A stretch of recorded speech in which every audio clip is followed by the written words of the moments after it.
Once upon a time there was a couple named Barght and Sandra. After they got married, they were not fortunate to give birth in time.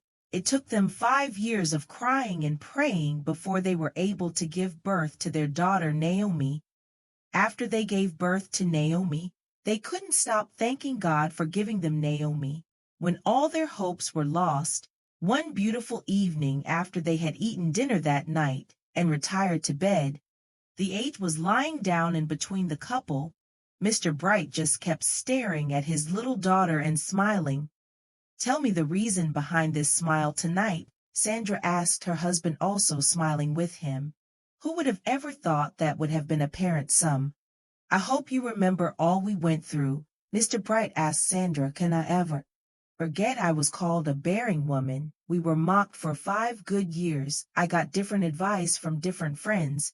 Old women called me aside and tried to give me various solutions. Doctors had different things to say each time we went to them. People always point to me as I walked past. Even some women in the church used to moan me. I was referred to as the fair baron. I almost committed suicide after a fellow woman told me to my face that I was a man, and that was why I couldn't give my husband children." Sandra said all this, and tears rolled down her cheeks. "It's okay. It's okay. Those are in the past now. God has given us Naomi and blessed us our bundle of joy," Mr. Bright said with a smile. "Her 7th birthday is coming next week. Our daughter will be 7 years old," Sandra said with a smile. They both just kept staring at Naomi, who was sleeping peacefully. Then Mr. Bright stretched his hand and turned off the light and bid his wife good night. The next day, Mr. Bright was so tangled with work that he forgot it was time to bring Naomi back from school. It was the weekend, and Mr. Bright was the one who took Naomi back during the weekends. It was already 40 minutes after dismissal, but Mr. Barght was not yet back with Naomi. Sandra decided to wait a bit longer, thinking it was traffic. After a few more minutes, she became worried and called her husband on the phone. Mr. Bright was shocked that almost an hour had flown by after Naomi's school dismissal time. He pleaded with his wife to quickly go get her because he was still very busy. Sandra left what she was doing immediately and started heading towards Naomi's school. She was already 55 minutes late, and it took another 15 minutes to get to Noram's school. Sandra entered a bus, and just after a 5 minutes drive, she got stuck in traffic.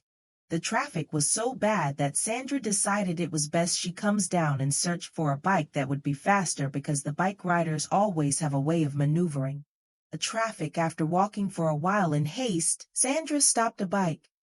She tried hopping on the bike, and then she remembered she had forgotten her PSE inside the bus she had entered earlier. Sandra didn't know if she was to continue to the school or go back to get her P. She asked the beacon to go while she goes to take her phone, because her phone was inside the purse. Sandra started walking back in quick steps, looking for the BS she had entered. Her father is not coming. Meanwhile, back at the school, Naomi sat outside with some of our classmates who were waiting for their parents to come and take them home. Some who had older siblings went home with them as parents came taking their kids in their numbers. Naomi only sat wondering if her father had forgotten her. "Naomi, your father is not coming today," one of her classmates asked her as she left with her mother. Naomi was already tired of waiting. She was so hungry. She didn't eat the whole day because she didn't like the food her mother had prepared and put into her lunchbox. Naomi stood up and decided to go home alone. She left the school with her bag and lunchbox. She started with walking home all alone while carrying her lunchbox. After a few minutes' walk, the H's lunchbox fell from her hand and rolled into the main road. She tried going to pick it up. Someone tried calling out to Naomi because of the speeding car coming towards her in the haste. The man driving the car quickly stepped on his brakes, but it was already too late. He had knocked Naomi down. The man came down immediately and saw Naomi lying down almost lifeless and bleeding before people would come any closer. The man carried Naomi into his car. He reversed with her in his car and drove off in a haste as Sandra walked back in quick. As Sandra walked back steps to where she had all lighted from the bus earlier, she noticed some bus drivers were turning around to follow another. Out because of the traffic ahead, she increased her pace, trying to find the boss she had come down from earlier. But she couldn't seem to identify the boss.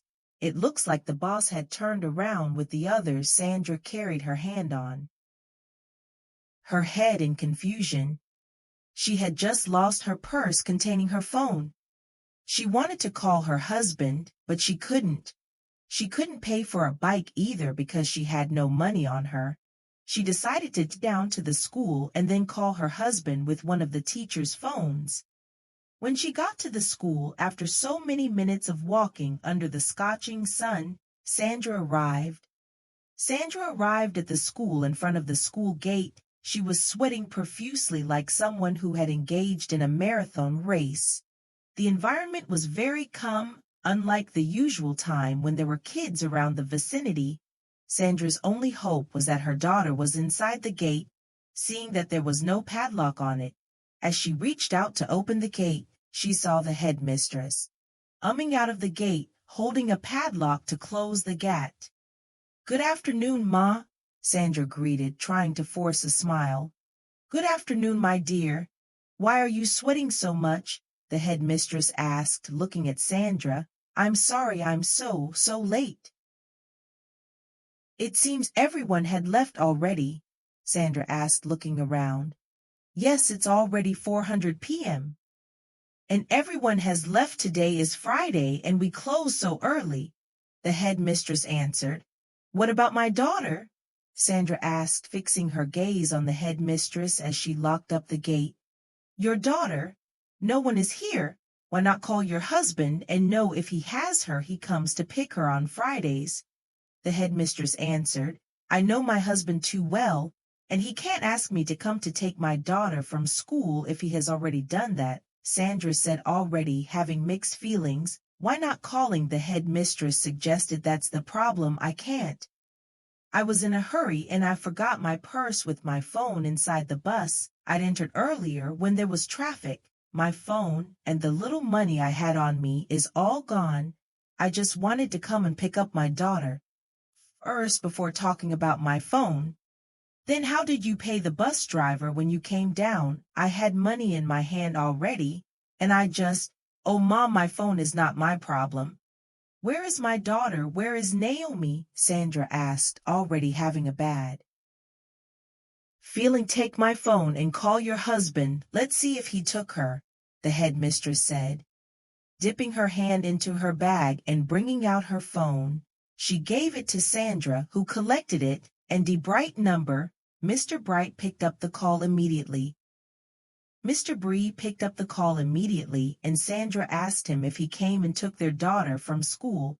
Mr. Brght told her he had been calling her and she was not picking up our calls.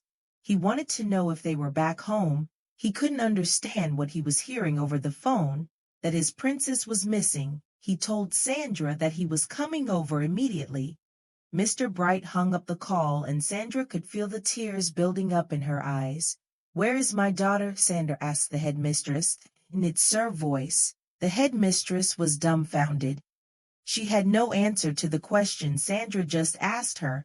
She calmed Sandra down and she called the teacher in charge of Naomi class. She asked the teacher to come back to school as there was a case of a missing people. Sandra didn't know where she would stop from to look for her only daughter.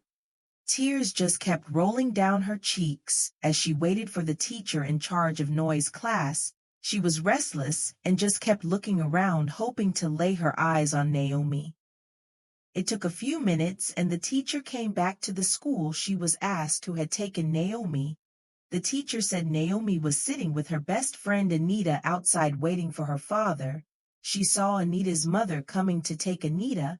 After a while she didn't see Naomi anymore. She thought her father had taken her.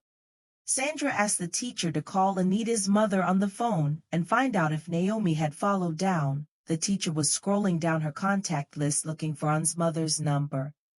and Mr. Bright came down from the bike and walked towards the rest in a quick pace. A call came into the headmistress's phone. She picked it up. "Hello, madam. I think one of your students met with an accident a few minutes ago," the voice said over the phone. The headmistress shifted a bit to where she won't be heard. She asked what the you look like. The description fitted that of Naomi. She slowly brought down the phone. She didn't know how she was going to tell the couple that their only daughter had been involved in a life-threatening accident. More still, no one knows where she was carried off to by the man who had knocked her down. The headmistress just kept staring at Bright, who was consoling Sandra, who cried bitterly. It seemed like Anita's mother just told them Naomi wasn't with her. A tear almost dropped off the cheek of the headmistress, in confusion and pity for the couple. Earlier, when Naomi was hit by a speeding car, the man who had knocked her down came down from his car immediately. He saw Naomi lying down almost lifeless, and without wasting time he carried Naomi into his car. He reversed his car and drove off. He was praying so hard that she doesn't die. Before he gets to the hospital, David was on the phone talking with a business associate. He had actually come for a visit and was going back to his city. He didn't see he was lost in the call he was making. He only heard someone's loud cry, which drew his attention, but before he could step on his brakes, he had already knocked the little girl down. So he immediately came down and carried Naomi into his car. He didn't want to take any chances in saving the life of the little girl. What kind of temptation is this? David asked himself as he drove quickly to a hospital he knew distant away. He was sweating profusely as he drove at his maximum speed. When he got to the hospital, he carried Naomi into the hospital. She was already bleeding from her mouth and her head. It seemed like Naomi's head had first landed on the iron in front of his Jeep without falling to the ground. The nurses took charge immediately. The doctor was busy with another patient. When he was told of the emergency, he quickly came to see the new patient. David was spacing around the hospital. He didn't know what to do. The doctor was really taking quite long inside the hospital room, and David grew anxious by the moment. He didn't want to hear any bad news. The doctor came out with a sad look. David walked up to him to ask him how the little girl was doing. The doctor looked at David and shook his head. "I'm sorry, sir. The accident was really fatal. We examined her thoroughly and found that she has internal brain bleeding. We have tried to control it with some drugs and injections. She needs immediate surgery for her to survive," the doctor said in a very concerned to a surgery. "Go ahead with the surgery, doctor. The money won't be a problem. I will sign any document necessary. I don't want that little girl to die, please," Dr. David begged with his hands together. "I'm sorry, but we don't have the necessary equipments here. You will have to take us somewhere else. I will give you some written notes." David didn't know his way around where he was. He didn't know which hospital had the equipment that was needed for the surgery, and so he decided to take Naomi to his city. He needed how to get better before starting to look for who her parents were. David asked the doctor if he could take Naomi on a 4 to 5 hours journey drive to another hospital from where he came from. The doctor gave his approval and gave some written notes to David, and gave another injection to the little girl back at Naomi's school. "Sir," the headmistress called out. The headmistress called out softly to Mr. Bright. Both Mr. Bright and Sandra immediately turned to see why the headmistress was calling. "I just received a call. Your daughter Naomi was involved in an accident." "My daughter was involved in an accident? Where? Where did it happen?" Sandra ran and held the headmistress, asking her impatiently. "Few minutes down the streets," the headmistress answered. Sandra ran off immediately towards where she was stowed without waiting for the rest. Mr. Bright immediately followed his wife, running towards the said accident scene. When they got there, They were told that the man who knocked her down had taken her. Maybe he had taken her to the hospital, since no one knew which hospital. Naomi was taken to the teacher, the headdress, and the couple stopped a taxi and left for the closest hospital in the taxi. Mr. Bright wanted to bust out to the headmistress, but he knew it was all his fault. Sandra held Bright tight, hoping for her daughter to be in the hospital as streams of tears rolled down her cheeks. Both the teacher and the headmistress also hoped that they would find Naomi in good health. When they got to the hospital, Sandra held Bright tight. Sandra was the first to run into the hospital. She asked the anesthesiologist if they had seen a little girl in school uniform who got involved in an accident. The nurses checked, and there was no record of a little girl involved in an accident. Sandra was disappointed, but still moved on to the next hospital. By the time they got to the third hospital and asked about the case of a little girl who had an accident, they were told that a little girl who fitted their description was brought into the hospital. It was a big hospital, so they were asked to wait while they find which ward the girl was taken into. Sandra was relieved that finally she was going to see her only daughter. She only hoped that Naomi was okay. They all waited impatiently for someone to come and take them to see Naomi. Then the doctor came out. He came to see those looking for the little girl. "Doctor, how is my daughter? Where is she? Can I see her?" The doctor was asked by Sandra in tears. "Yes, doctor, please, can we see our daughter?" That was when the doctor realized that those standing in front of him were the parents of the girl. "I'm so sorry. Are you the parents of the little girl?"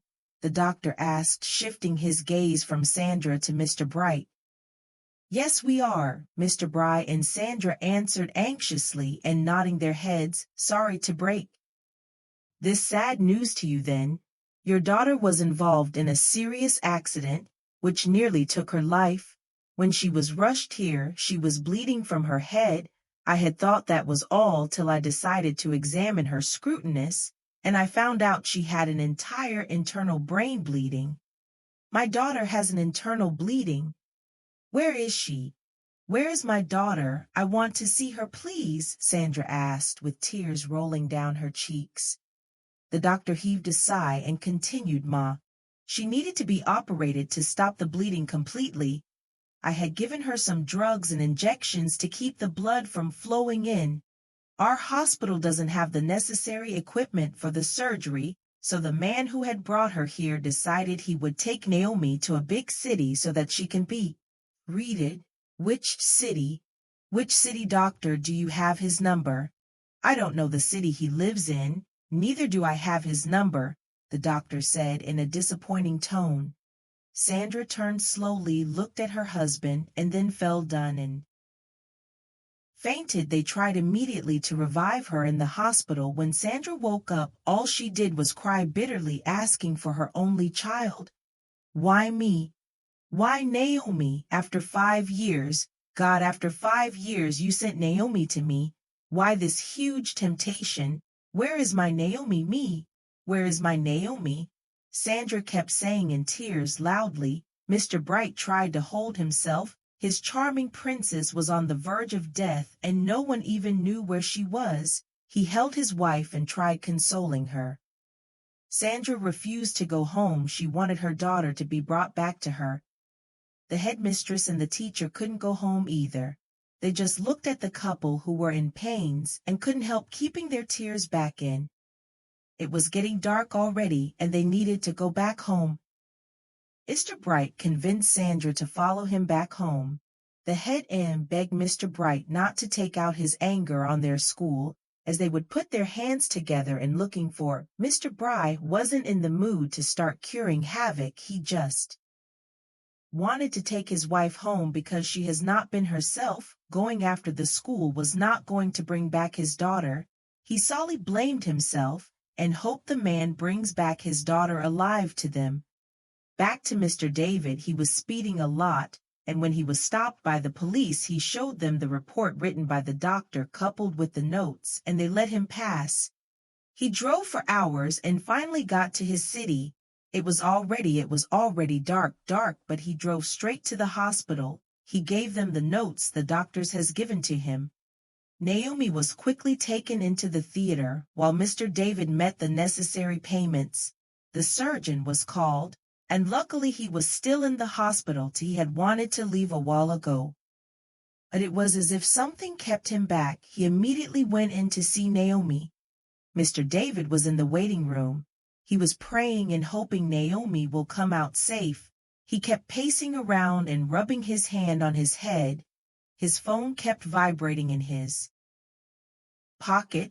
He brought it out, and it was his wife Tina calling. She had called him so many times and he never picked. He picked up the call and his wife asked him why he wasn't back home yet, after telling her hours ago that he was on his way home. Mr. David explained everything to his wife. She asked where he was so she would come immediately. It took a few minutes, then Tina arrived at the hospital. She went and met her husband where he was seated and sweating. She asked him how it all happened, and he told her. Tina was concerned. She decided to wait with her husband for the outcome of the ongoing surgery. The surgery took a very long time. Once in a while, a nurse will come out and then go back into the theater. Mr. David and Tina kept sleeping and aching up at intervals in the hospital waiting room. They earnestly wanted Naomi to be healed. Time was crawling, but finally the doctor came out. He was wearing a smile on his face. Mr. David was the first to see the doctor. He tried standing up and Tina, who was sitting beside him, woke up too. "Doctor, how is she? Hope the surgery was successful," Mr. David asked the doctor anxiously. "By the grace of God and not us, the little girl is safe and out of danger." "Yes, the surgery was successful." "Yes, oh thank God," Mr. David said out loud, while his wife hugged him happily. "Please bring down your voices," the doctor said in a low tone.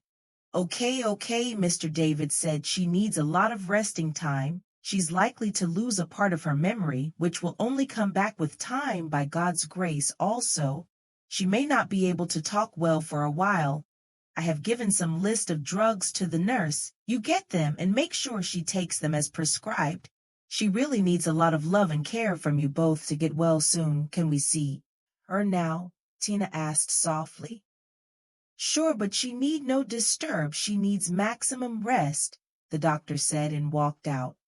The couple thanked the doctor and walked into the hospital room. Immediately, Tina walked into the room and set her eyes on Naomi. Streams of tears ran down her cheeks. She started sobbing bitterly, while Mr. David tried to console her. The headmistress left with a heavy heart. She knew Naomi was the only daughter of Mr. Bright. She knew what it felt like for a child to be missing. She blamed the teacher in charge for being so careless. The class teacher wanted to defend herself, but she knew that nothing she would say would justify the fact that Naomi got missing under her watch. She only prayed in hopes for Naomi to be safe wherever she was. Mr. Bright stopped a taxi which would take him and his wife back home. He kept consoling her as they drove back home together. When they got home, Mr. Bright began to make calls, creating awareness. When they got home, that his daughter was missing, he wanted to go to the police station, but he couldn't leave his wife all alone in the condition she was in. Sandra sat on the chair in the living room feeling so weak. It felt as if she had just lost a part of herself. She wondered why such a heavy temptation would come to her. She couldn't blame her husband. She knew it wasn't intentional on his side. But she wondered why of all days it should be the same day that traffic would hold her up. If only there was no traffic, she might have gotten to school before Naomi met with the accident. Sandra stood up slowly, then she walked towards her room in slow steps after wiping her tears. "Where are you going to, Sandy?" Mr. Bryce asked, looking at his wife. Sandra just shook her head from left to right and kept walking towards her room. She entered her room and knelt down beside her bed. "Father, I know you won't let anything happen to the only child you've given me. I know you will heal her even though she's not here with me. Whatever hospital she has been taken to, let her be Yield because I trust in you, Lord, in the name of Jesus. Amen. Mr. Bright responded loudly. Sandra turned and looked at him. He had followed her into the room. Mr. Bright consoled his wife. They had no appetite for food. He took his wife to the bathroom and helped her take a shower.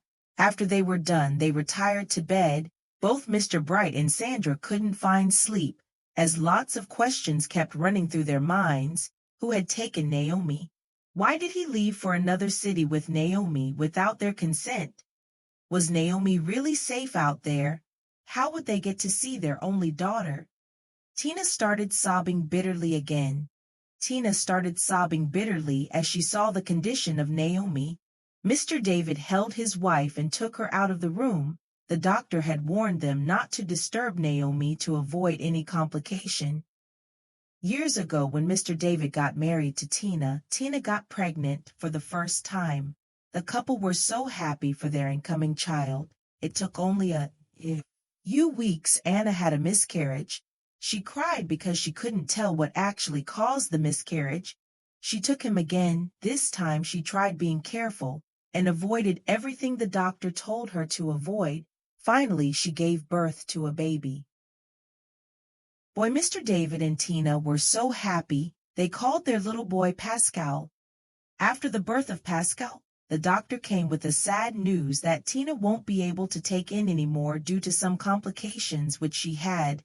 Mr. David and Tina were not that worried because they had cut in their bundle of joy, and they never wanted many children in the first place. Pascal grew into a very smart child. He was admired by many because of how intelligent he was. He became his parents' pride. As time rode by, Pascal fell sick. He was taken to the hospital for treatment, and after some treatment he got better. After a few weeks he got sick again. He was once again taken to the same hospital, and he got better. It suddenly became a habit for Pascal to fall sick after every week. It didn't disturb Mr. David and Tina that much, because they had money to buy drugs for their son.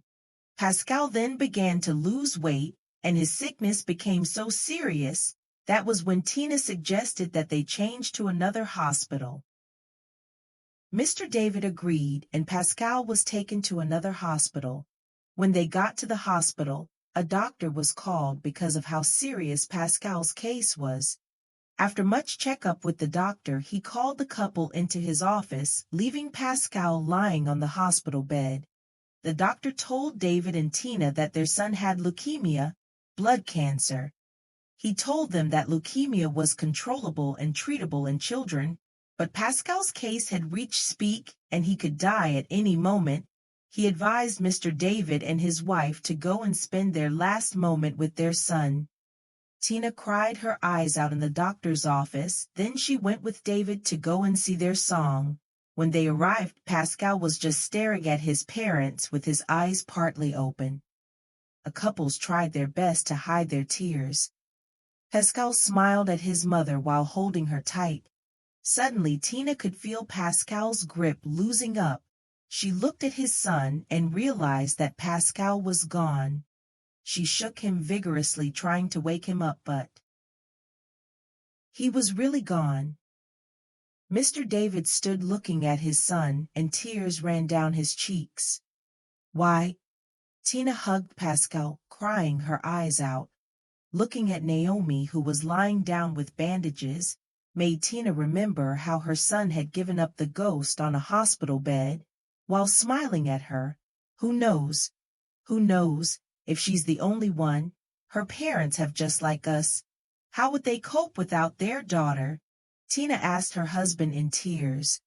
Tomorrow morning I'll go back and look for her parents, using the name on the school uniform, Mr. David said, still consoling his wife. The next morning, Mr. Bright woke up. The next morning he sat on his bed, thinking of how he was going to find his only daughter. He decided he was going to go to the police station and lay a complaint about his missing daughter. A call came through his phone. It was from the proprietors of the school. She was calling to plead for forgiveness and assure him that the school was going to help and make sure Naomi is brought back to him. Mr. Bright knew that those words only came because she was afraid of losing her school. He only wanted his daughter to be found and nothing more. So he left for the police station to lay a complaint about his missing daughter. The police assured Mr. Bright that they would try their best to bring his daughter back to him. By the time Mr. Barghd came back from the police station, he wanted to go to work, but in the second part he decided to go back home and be with his wife. He got back home and discovered that the door was open. He had asked Sandra to shut the door behind him. Mr. Bright opened the door slowly to know why the door was still left open. Back at the hospital, Mr. David went back to where Naomi was lying with his wife Tina. She hadn't moved ever since the surgery was done. She lay still with the white clothes she was changed into, and the bandage on her head had a slight stain of blood. The couple just sat on an empty bed opposite where Naomi lay. "She's so beautiful, beautiful and adorable," Tina said, hugging her husband as they stared at Naomi. "Yes, she is. Her parents must be lucky to have her. Thank God the operation was successful," Mr. David said with a smile. He looked at his watch, and the time said 2 minutes past 1 a.m. "I think you need to go back home and rest, my dear. You have to be at work early, remember," Mr. David said to his wife.